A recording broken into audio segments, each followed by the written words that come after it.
В эфире итоговая программа новостей. Расскажем о главных событиях уходящего четверга. С вами Василий Радченко и коротко о темах выпуска. Режим обязательной самоизоляции ввели еще в 2 районах Якутии. В Минпросвещении страны рассказали, что власти регионов могут сами скорректировать сроки учебы для школьников с 1 по 8 классы. Первые призывники в Алданском районе прибудут на комиссию в начале следующей недели. Военкомат в этом году рассчитывает на 200 новобранцев.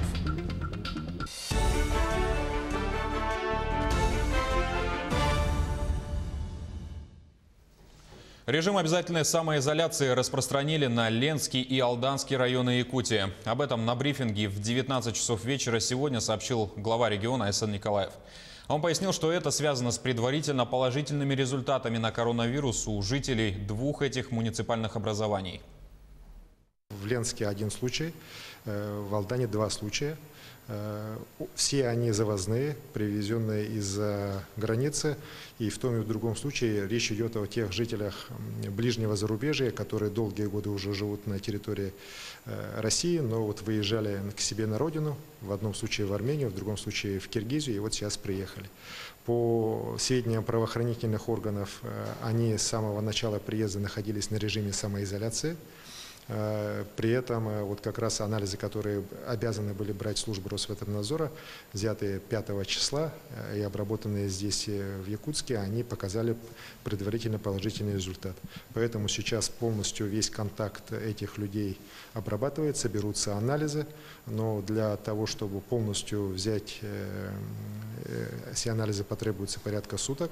Ну и, конечно же, для того, чтобы максимально сохранить и обеспечить здоровье наших жителей и в Ленском районе, и в Алданском районе, мною принято решение, еще раз говорю, о распространении данного режима полной самоизоляции на эти районы. Сейчас мы провели видеоконференцию с оперативным штабом Ленского района, Мирнинского района, через который гражданин прилетел из Армении. Но сейчас, через некоторое время, будет проведено соответствующее заседание, а также и уже с оперативным штабом Алданского района. Жизнь региона не должна останавливаться. Об этом зампред Якутии Ольга Балабкина сказала во время вечернего брифинга оперативного штаба. Она сообщила, что будет уточнен список предприятий, которые продолжат функционировать, а у которых продолжится приостановка деятельности. Зампред затронула и тему психологического состояния людей. Дистанционное обучение в этом плане дается тяжело детям. В 4 стенах и без общения со сверстниками, но необходимо достойно пройти этот период. Зампред сообщила, что в ближайшее время медики определят, где и в каком режиме будет проводиться медкомиссия призывников в Якутске и работников сельского хозяйства. Отмечу, что на сегодня в регионе 16 подтвержденных случаев заболевания коронавирусной инфекцией. 10 человек выписаны и отправлены домой, еще 6 продолжают лечение в медучреждении. Режим самоизоляции у нас распространяется на тех граждан, которые находятся, и обязанность это в группе риска. К группам риска мы относим пожилых граждан старше 65 лет. Это те, кто находился в контакте с больными, те, кто прибыл из-за границы в пределах ближайших 14 дней, те, кто прибыл из других субъектов Российской Федерации в пределах последних 14 дней, те, кто непосредственно имеет ряд хронических заболеваний, особенно близких к пневмонийным заболеваниям, ну и в том числе хронических, таких как и диабет, и онкологические заболевания. Ну, список достаточно известен. Это первая группа, которая, соответственно, находится вот такой обязательной нахождение дома. В части 2 категории всех остальных граждан обязательство сохраняется для тех, кто непосредственно не задействован на работе, которая не является непрерывной. Сотрудники полиции начали усиленное патрулирование улиц городов Якутск, Мирный, Нерюнгри и поселка Жатай. Пока полиция не применяет штрафные санкции, а ведет разъяснительную работу. Патруль организован в 2 смены. С 9 утра до 20 часов вечера ежедневно. Основная задача – это донести до людей, что в целях их же безопасности нужно оставаться дома. Напомню, что по указу главы региона с 8 апреля самоизоляция на 4 территориях обязательна. Теперь к ним, как мы сообщали ранее, добавились еще 2. Гражданам разрешено обращаться в экстренные службы, выходить за продуктами в аптеку, выгуливать домашних животных в пределах 100 метрах от дома и выносить мусор. При этом необходимо соблюдать социальное дистанцирование, держаться в 1 метре от других граждан.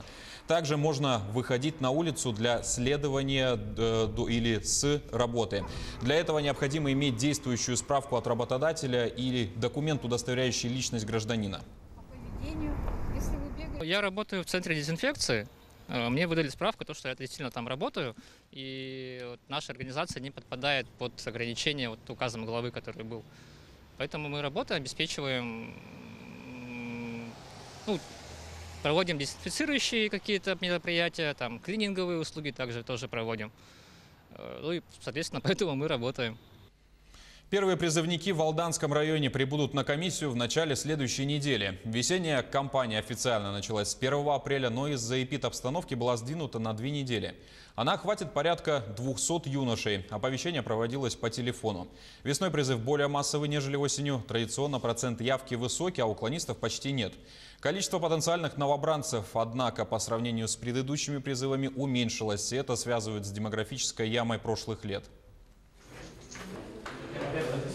Врач-окулист у нас будет 14 числа, приедет из Якутска и будет проводить здесь комиссию. Отправка войска будет после 20 мая. Где-то в порядке 50 человек мы планируем призвать в армию. Более 160 человек, нарушающих режим самоизоляции, выявили в Мирнинском районе Якутии. Глава Алмазного края рассказала о начавшемся патрулировании и его результатах. Режим обязательной самоизоляции касается и детей, школьников Мирнинского района. Уже вчера правоохранительными и другими надзорными органами на территории района были проведены рейдовые мероприятия. И за один вечер вчерашнего дня было отмечено 161 человек, которые нарушали режим самоизоляции. В связи с этим мы рекомендуем всем работодателям выдать своим работникам, которые продолжают свою трудовую деятельность, удостоверения, образцы, которые были предоставлены оперативным штабом района еще на прошлой неделе. Число случаев заражения COVID-19 в России выросло за последние сутки почти на 1500 человек. Теперь в стране 10 131 официально заболевший. Умерло от инфекции 76 человек, 13 из них за сегодня. Летальные случаи произошли в Москве 7, в Московской области 3, Санкт-Петербурге 2 и Пермском крае 1. Также за минувшие сутки из больниц выписали 118 человек, теперь их общее количество достигло 700. Самым действенным способом борьбы с пандемией была и остается самоизоляция. Немного потерпеть и оставаться дома призвал президент страны Владимир Путин. Он сказал, что нужно непременно выдержать режим, чтобы наступил перелом в борьбе с коронавирусом. А государство сделает все, чтобы минимизировать потери в экономике и обеспечить достойный уровень медицинской помощи. Говорю сегодня о врачах, еще раз о врачах и медсестрах. Они действуют самоотверженно, как одна команда. Пожалуй, за последние десятилетия мы впервые так остро осознали важность, незаменимость их труда. Говорю о волонтерах, добровольцах, число которых растет сегодня. О спортсменах, артистах, журналистах, которые включились в эту работу. И, конечно, о вас, о миллионах людей, которые помогают своим соседям, заботятся о родителях, о членах семьи. Проявляют в это сложное время высокую гражданскую ответственность. Это не простые, не пустые пафосные слова, а наша реальность, когда лучшие качества каждого из вас нужны и востребованы. Власти регионов, где эпидемиологическая обстановка по коронавирусу остается неблагоприятной, могут скорректировать сроки учебы для 1-8 классов. Об этом сообщили в пресс-службе Минпросвещения. В сообщении сказано: изменить календарный график или завершить учебный год для 1-8 классов по результатам завершенных четвертей триместров с учетом результатов всероссийских проверочных работ, проведенных в дистанционном формате и в сроки, установленные самой школой. Сегодня мы получили методические рекомендации Министерства просвещения и готовим официальное решение применительно к нашей республике. Вкратце могу пока сообщить следующее. Во-первых, единый государственный экзамен будет проходить в установленные Министерством просвещения сроки, а именно с 8 июня. Основной государственный экзамен для выпускников 9 класса регион должен определить самостоятельно, когда эти экзамены пройдут. Сейчас мы как раз-таки занимаемся определением графика проведения ОГЭ. При этом Министерством просвещения рекомендовано провести ОГЭ по двум основным предметам – математика и русский язык. Что касается окончания учебного года, то говорить об этом пока преждевременно.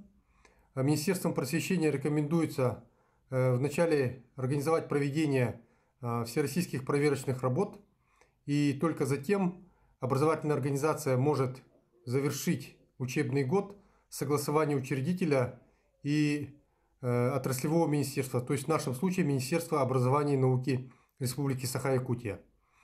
При этом это относится к учащимся с 1 по 8 класс. Суда на воздушной подушке готовы выйти на маршрут после закрытия переправы. Напомню, что автозимник Якутск-Нижний Бестях завершит свою работу 16 апреля. Сразу после закрытия переправы на линию выйдут суда на воздушной подушке. Подготовка судов находится на завершающем этапе. Как и в прошлом году, стоянка будет располагаться на территории 202-го микрорайона. С 8 утра перевозчики будут ждать первых пассажиров. Курсировать суда будут по наполняемости. Всего на маршруте будет задействовано более 30 судов. Это были главные новости уходящего четверга. Наш телеканал продолжает следить за развитием событий, держать вас в курсе новостей. Находитесь дома, берегите себя и до свидания.